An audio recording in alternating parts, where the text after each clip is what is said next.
वालेकुम प्यारे बच्चों, कैसे हैं आप सब। उम्मीद है खैरियत से होंगे। आज हम पढ़ेंगे रसूल सल्लल्लाहु अलैहि वसल्लम की अमानतदारी। शाम का वक्त था। दादी अम्मा के पास अरशद और इकरा बैठे थे। उन्होंने कहा, दादी अम्मा आज हमें कहानी सुनाएं। इतने में शिकायत लेकर सुरैया आ गई और बोली, दादी अम्मा देखें, मोहसिन भाई मेरे पैसे वापस नहीं कर रहे। मैंने अपनी जेब खर्च से बचा बचा कर ये पैसे इनके पास रखवाए थे। दादी अम्मा ने मोहसिन को बुलाकर पूछा तो उसने जवाब दिया, दादी अम्मा सुने, सुरैया बचत करती रही और मैं पैसे संभालता रहा। इस तरह कल 200 रुपये इकट्ठे हो गए। मैंने सुरैया को इसका हिस्सा 150 रुपये दे दिए। बाकी 50 रुपये मेरे हिस्से में हैं। वो क्यों दूँ? ये सुनकर दादी अम्मा ने कहा, बेटा मोहसिन, ये 50 रुपये तुम्हारे हिस्से के नहीं हैं बल्कि खयानत के हैं।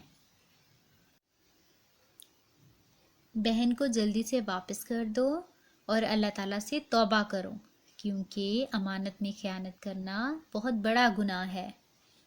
बच्चों ने पूछा, दादी अम्मा अमानत का मतलब क्या है और खयानत किसे कहते हैं?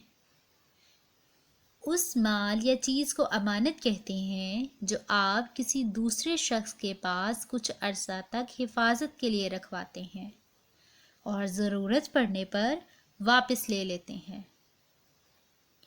अमानत के तौर पर रखवाई गई चीज़ को अगर पूरी की पूरी वापस ना करें या इसमें से कुछ हिस्सा रख लें तो वो खयानत कहलाती है। मज़ीद समझाते हुए दादी अम्मा ने कहा, बच्चों आज मैं आपको एक सच्ची कहानी सुनाती हूँ। हमारे प्यारे नबी हज़रत मोहम्मद सल्लल्लाहु अलैहि वसल्लम बहुत अमानतदार थे।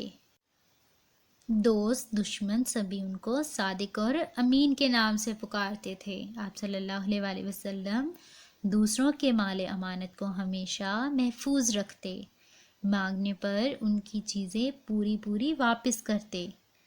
तिजारत और माल के लेन देन में भी आप सल्लल्लाहु अलैहि वसल्लम कभी खयानत ना करते और ना ही झूठ कहते। उस ज़माने में एक बहुत मालदार ताजिर खातून मक्का शहर में रहती थीं। उनका नाम हज़रत खदीजा रज़ियल्लाहु ताला अन्हा था। उन्होंने जब हजूर सल्लल्लाहु अलैहि वसल्लम की अमानतदारी और सदाकत का चर्चा सुना तो अपना तमाम कारोबार और माल तिजारत आप सल्लल्लाहु अलैहि वसल्लम के हवाले कर दिया। उनका माल लेकर तिजारत के लिए आप सल्लल्लाहु अलैहि वसल्लम दूसरे मुल्कों को जाते। जब भी जाते तो अमानतदारी की बरकत से बेशुमार मुनाफा होता। बेमिसाल ईमान और ईमानदारी देखकर हज़रत खदीजा रज़ियल्लाहु ताला अन्हा बेहद मुतासिर हुई। उन्होंने आपको निकाह का पैगाम भिजवाया जो आप सल्लल्लाहु अलैहि वसल्लम ने कबूल कर लिया। जब कफ़ार का जुल्म हद से बढ़ गया और उनकी नापाक हरकतें ख़तरा जान बन गई तो फौरी तौर पर रात की तारीकी में हजूर सल्लल्लाहु अलैहि वसल्लम को मक्का से मदीना हिजरत करना पड़ी। उस वक्त भी कफ़ार की अमानतें आप सल्लल्लाहु अलैहि वसल्लम के पास मौजूद थीं। इसलिए हज़रत अली रज़ियल्लाहु ताला अन्हा को बुलाकर अमानतें इनके हवाले की और वापस करने की नसीहत फरमाई, जिसके मुताबिक आप रज़ियल्लाहु ताला अन्हा उस वक्त तक मदीना मुनव्वरा ना गए जब तक सब अमानतें लोगों को वापस ना कर दी। दादी अम्मा की बातें सुनकर मोहसिन बहुत मुतासिर हुआ। इसने सुरैया से माजरत की, उसके 50 रुपये वापस दिए और कहा, दादी अम्मा मैं अपनी गलती पर शर्मिंदा हूँ।